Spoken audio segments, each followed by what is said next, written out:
देश ने कोरोना जैसी महामारी का इलाज निकाल लिया, बड़े बड़े वायरस का इलाज निकाल लिया, लेकिन वक्फ जैसे वायरस का इलाज निकालना बड़ा मुश्किल है। और हो भी क्यों ना, कोई कहीं भी बैठकर कहीं की भी प्रॉपर्टी पर दावा कर दे तो भाई इसमें कोई क्या ही कर सकता है। उन्होंने एक ऐसी जमीन पर दावा कर दिया है जिससे हिंदुओं की आस्था तार तार हो चुकी है। उन्होंने महाकुंभ की जमीन पर दावा कर दिया है। तो क्या आने वाली है महाकुंभ में अड़चन? क्या करोड़ों हिंदुओं की भावना होने जा रही है आहत? बताएंगे आपको पूरे मामला क्या है, लेकिन उससे पहले आप आयुन भारत को सब्सक्राइब कर लीजिए। स्वागत है आपका, मेरा नाम तान्या अधिकारी है। देखिए, प्रयागराज में होने जा रहे महाकुंभ में मुसलमानों की एंट्री पर बैन को लेकर सियासी सरगर्मी तेज है।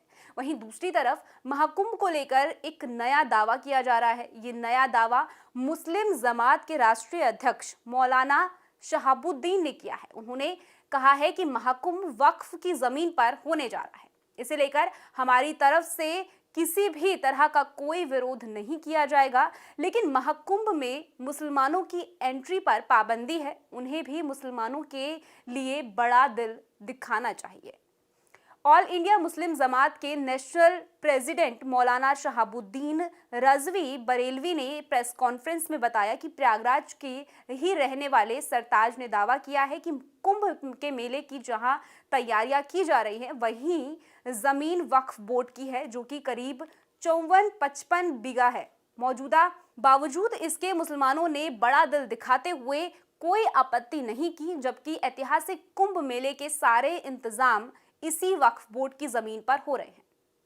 चलिए जरा आपको पीछे ले चलते हैं। दरअसल 4 नवंबर को प्रयागराज में भारतीय अखाड़ा काउंसिल की बैठक हुई थी।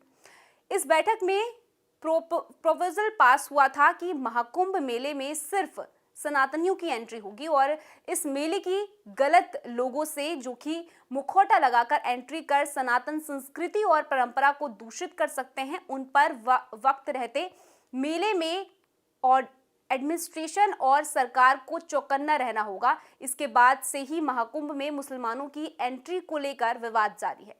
इसी मामले पर मौलाना शहाबुद्दीन ने आगे कहा कि दूसरी तरफ अखाड़ा काउंसिल और दीगर बाबा मुसलमानों की एंट्री पर पाबंदी लगा रहे हैं। मुल्क की यूनिट को बनाए रखने के लिए मुसलमानों की तरफ बड़ा दिल दिखाना चाहिए। उन्हें ये तंग नजरी छोड़नी चाहिए। चलिए इस पर आगे और खबर आपको बताएंगे, मगर उससे पहले जरा एक फैक्ट चेक करते हैं।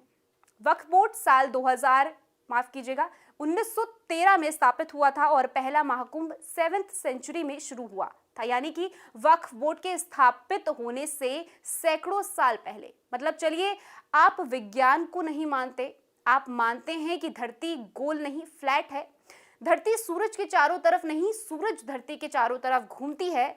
मगर भाई तथ्यों पर तो आप यकीन करिए। और आखिर इन लोगों को बल कहां से मिलता है?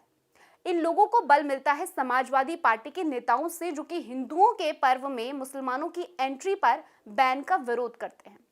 इन्हें बल मिलता है जब सपा नेता डिंपल यादव कहती हैं कि परिषद हमारे देश के सामाजिक ताने बाने और गंगा जमुना तहजीब को नष्ट करना चाहते हैं। ये लोग नहीं चाहते हैं कि देश संविधान के अनुसार चले, बल्कि वो चाहते हैं कि ये उनकी मर्जी के मुताबिक चले। मगर डिंपल यादव तब तक क्यों नहीं कहती है जब वक्फ संसद भवन की जमीन पर दावा करता है, जब वक्फ एयरपोर्ट पर दावा करता है, जब वक्फ मंदिर पर दावा करता है, तब तो कोई कुछ नहीं बोलता है। और भाई हिंदुओं के पर्व में शामिल होने का इतना शौक है तो मक्का में भी गैर मुसलमानों की एंट्री के लिए आवाज उठाइए, निकल जाइए सड़कों पर और चिल्लाइए कि अगर मक्का में गैर मुसलमान अपनी आस्था से जाना चाहते हैं तो उन्हें जाने दिया जाए। पर नहीं, आपको बस दूसरों के धर्म में घुसना आता है, मगर आप पर कोई सवाल खड़े करे तो आपको पॉलिटिकल सपोर्ट्स खड़े होने लगते हैं। मगर देश इतना बेवकूफ नहीं है और सरकार अब आपके खिलाफ इसीलिए संविधान बिल लेकर आई है, ताकि आपके इन पिछड़ों से देश को आजाद मिल सके।